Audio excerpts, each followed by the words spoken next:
Hey Epic Readers, I'm Jesse from the YouTube channel Jesse the Reader, and today I'm bringing you the December episode of Epic Adaptations. Epic Adaptations is the series here on Epic Reads where I keep you in the know on all the recent YA book-to-movie and book-to-TV adaptation news. It's our last episode of 2019 and I have a lot to share with you guys today, so without further ado, let's dive on in. The first bit of news has been out for a while, but I somehow missed it in the chaos that was the fall time adaptation news because we had a lot of adaptation news this past fall, but that's the fact that the House of Night series has been picked up to be turned into a TV series. The series has actually been picked up by the producers of the Shadowhunters show, which was based off the Shadowhunter Chronicles by Cassandra Clare. I feel like we get that a lot where people who have worked on past book adaptations end up working on book adaptations in the future, and it's just really cool to see all the interesting connections. Vampires seem to kind of be on the rise again. We're seeing them appear in new book releases, and there's definitely a window for a new vampire show to pop up and take over, as there hasn't really been a popular one in a long while. And that's exactly what this series kind of focuses on: vampires. In this series, we follow a girl named Zoe who has been marked by a vampire tracker, and when she enters the House of Night, she finds that the mark has given her affinities for all 5 elements. As she's kind of just thrust into this magical world, she has to find her footing and just find her place in this new world.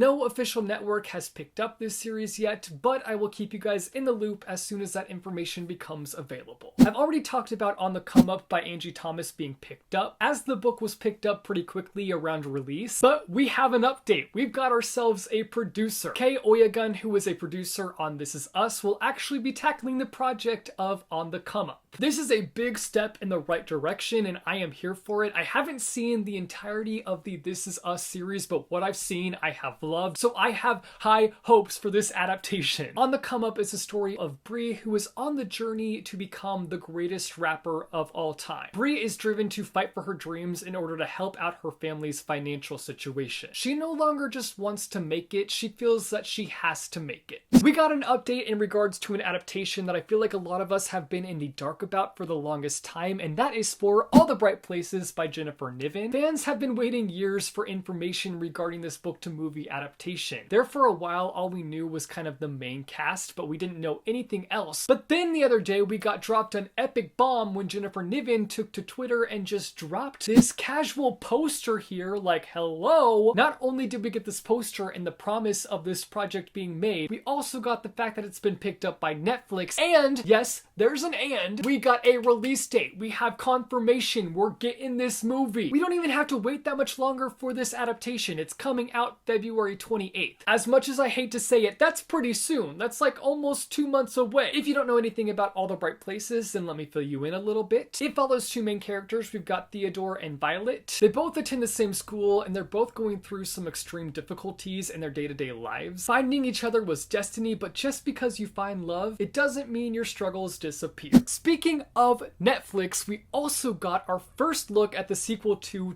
All the Boys I've Loved Before, which the sequel is called P.S. I Still Love You, and is an adaptation of the book P.S. I Still Love You by Jenny Han. This is a movie that I have been extremely excited for, and I feel like I'm not alone in saying that. Like, I feel like there's a club of us that have just been so pumped for this movie. I feel like this means we're not far off from getting a trailer. I feel like the trailer could drop any day now, but these pictures are enough to hold me off until we have a trailer. Because just look at them. They're perfection. They're magical. They're beautiful. I need this movie in my life. We all do. The movie is set to be released on February 12th, which means if you haven't read the book yet, you've got the chance to read the book by then. Also, if you haven't reached your millionth view of the To All the Boys I've Loved Before adaptation, now's your chance. You've got time to catch up. Finally, the last bit of news that we have today is in regards to the book Permanent Record by Mary H.K. Choi. This book has been picked up by Warner Brothers and is set to be produced by John M. Chu. If that name sounds familiar to you, it might be because of the fact that he directed Crazy Rich Asians, aka one of the most iconic films out there, which if you haven't seen that movie adaptation, I highly recommend it. The hype bus is real, but hop on it. Something that's really exciting to note about this project is the fact that the author herself, Mary H.K. Choi, is set to help pin the adaptation along with executive produce the project. Y'all know how I feel about authors being involved in the adaptation process, and if you don't, I think it's a must. Get the authors involved. This story follows 2 different perspectives. First up, we've got Pablo, who is just trying to figure out his life a year after attending college. And then we've got Liana, whose life has been success after success after success being involved in the entertainment industry. When their stories collide, they try to keep their meeting a secret, but news breaks quickly about their meeting. I'll keep you guys updated as more news comes in about this adaptation. Hopefully we get more updates soon. Alright guys, that's it for today's episode of Epic Adaptations. I hope that you guys enjoyed it. Be sure to let me know down below in the comments all your thoughts on today's episode. That's a wrap on another year for Epic Adaptations. Thank you guys so much for all of your support. I really appreciate it. We'll be continuing on in 2020 and I can't wait for it. As always, thank you guys so much for watching and I will see you soon with another episode of Epic Adaptations.